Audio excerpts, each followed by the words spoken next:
Il y a eu une opération humanitaire du Front National pour la Chine. Que vous voulez en dire? Ah, oui. Bah écoutez, dans ce domaine-là, c'est en effet un scoop, ou presque.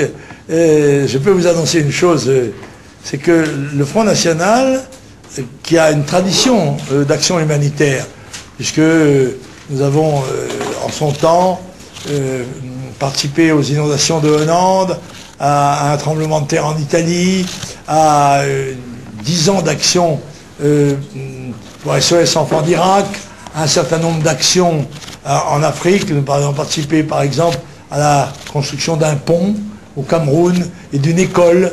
Et bien là, compte tenu de la gravité de la situation en Chine, le Front National, à la mesure de ses moyens, mais parce qu'il avait pas beaucoup d'argent, mais il avait des stocks de valeur, a mis à la disposition des réfugiés chinois 1000 tentes représentant un volume de 15 mètres cubes et un poids de 4 tonnes, je crois.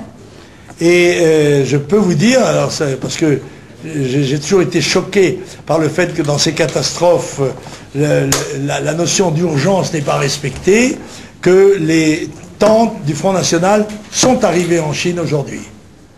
Elles sont parties hier par avion et elles sont arrivées aujourd'hui.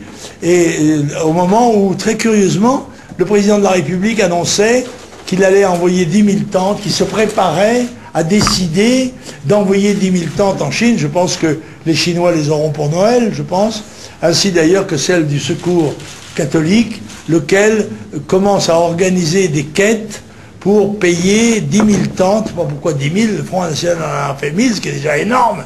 Mais enfin, évidemment, par rapport à la catastrophe, c'est très peu de choses. C'est peut-être une goutte dans l'océan, mais enfin, 1000 tentes, c'est moins que rien, voilà. Hein. Et ce sont des tentes du Front National, ce sont des tentes tricolores, avec la flamme du Front National, sans problème. Et je dois dire que les autorités chinoises ont été tout à fait, me semble-t-il, contentes de recevoir ce véritable don effectif. Parce que je crois que c'est un petit peu comme pour le tsunami, il y a beaucoup de promesses et peu de réalisations.